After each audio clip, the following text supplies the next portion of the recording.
Bonjour, quel bonheur de se retrouver encore ce matin afin d'approfondir la connaissance de la parole et laisser le Saint-Esprit nous diriger dans toute la vérité. Nous avons vu hier comment Jésus a transformé un homme en un instant, en un clin d'œil. Et ce qu'il a fait pour cet homme que j'ai nommé René, il veut le faire aussi pour toi. Si seulement tu crois, tu as la foi, il peut le faire pour toi aussi. J'imagine la joie des amis, des parents de René qui n'ont jamais cessé de lui parler et de prier pour lui. Cette même joie, tu peux la connaître en agissant comme ces personnes. Aujourd'hui, nous lirons dans le livre de Marc, toujours, chapitre 5, versets 16 et 17. Mais juste avant, prions. Seigneur, quel bonheur de marcher avec toi. Quel bonheur de savoir que tu entends nos prières et tu exauces en ton temps. Merci Seigneur. Merci pour la parole qui nous montre ce que tu as et ce que tu peux faire encore aujourd'hui. Que le Saint-Esprit continue son œuvre en nous et que nous soyons toujours prêts à parler pour toi au nom de Jésus et pour ta gloire éternelle. Amen. Nous lisons du livre de Marc, chapitre 5, les versets 16 et 17, ce qui suit. Ceux qui avaient vu ce qui s'était passé leur racontèrent ce qui était arrivé aux démoniaques et aux pourceaux. Alors ils se mirent à supplier Jésus de quitter leur territoire. Quelle tristesse! Quelle tristesse! Jésus présente le diable comme le prince de ce monde. Depuis le péché d'Ève et Adam, il a mis son empreinte, puisque nous sommes nés dans le péché, formés dans l'iniquité. Il s'est appliqué à renforcer sa révolte en embauchant des humains qui, par leurs paroles, leurs actions, enrôlent d'autres à le servir. Et quand nous regardons aujourd'hui la manière que vivent les gens, nous avons évolué. Non, on n'a pas évolué, on a régressé. Je n'oublierai jamais quand j'étais enfant, j'étais en classe. Les jeunes filles qui étaient dans ma classe, déjà, le soir, c'était papillote. Papier de journal, on faisait des choses. Elles étaient toutes bien coiffées. Ça, c'était chapeau. La coiffure qu'elles faisaient, je me rappelle bien du nom, c'est banane. C'était traditionnel aux sorties. Elles portaient sous leur jupe pas des strings, non, des bâches qui recouvraient toute la partie inférieure. Par-dessus la bâche, il y avait le jupon, le soutien bien sûr, et par-dessus tout cela, on appelle ça combinaison, chemise. Je ne sais pas si on voit ça toujours par contre, ni les jupons. Et on ne devait pas voir la marque du soutien. Des bretelles, on parle de bretelles. Hein? Et j'ai même oublié. Il y avait même le panty. Aujourd'hui, on porte ce genre de grand Bermuda. Les femmes portent de grand Bermuda. On appelle ça panty, qu'on mettait encore par-dessus la culotte.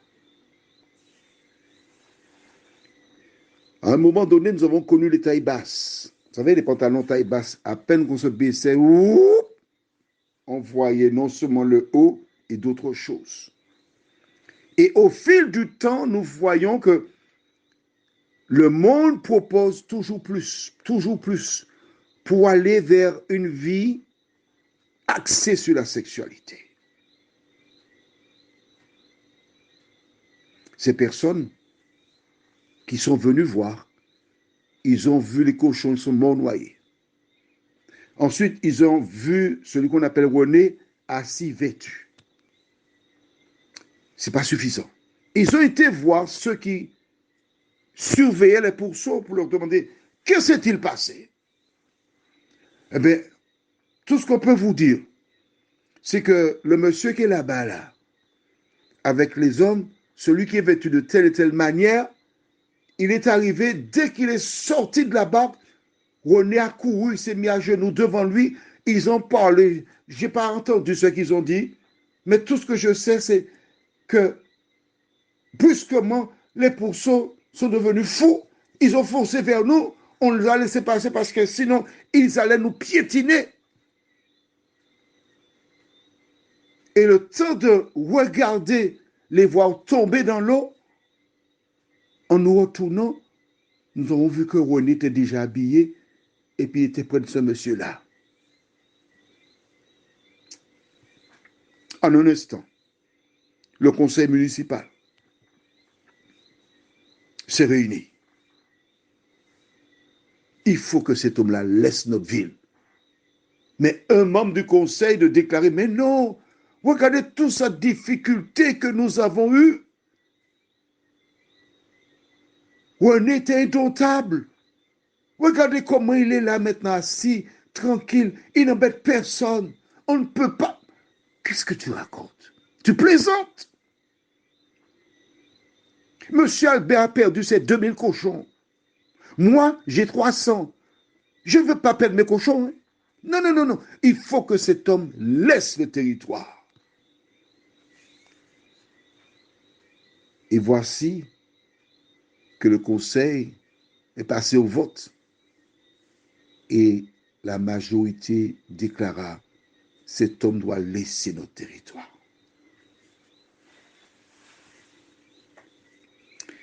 Et tu connais ces personnes qui ont fait ça, oui? Peut-être que c'est toi-même. Lorsque tu fais violence à ton épouse ou à ton époux, tu dis à Jésus, sors de ma maison. Quand tu fais la guerre aux gens, tu dis à Jésus, sors de ma maison.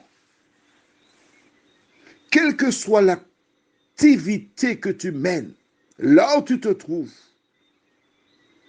tu dis à Jésus de quitter ton environnement.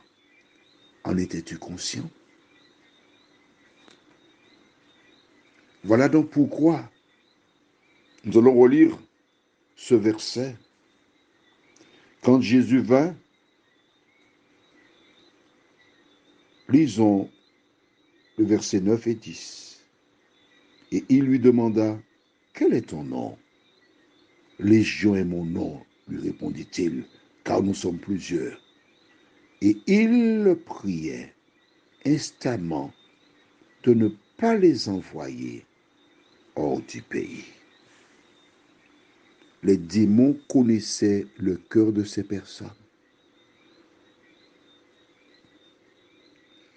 Le démon savait que Jésus est venu, il verrait Jésus, mais ils étaient gagnés à leur cause, parce que la vie de Jésus, ils ne l'accepteraient jamais. C'est pourquoi ils ont dit, ne nous envoie pas loin de ce pays-là. Nous savons qu'ils ne t'accepteront pas. Et quand ils te rejetteront, nous pourrons les contrôler. Et ils seront à nous. Conformément à leurs prédictions, les gens dirent à Jésus, n'ont pas dit à Jésus. Verset 17.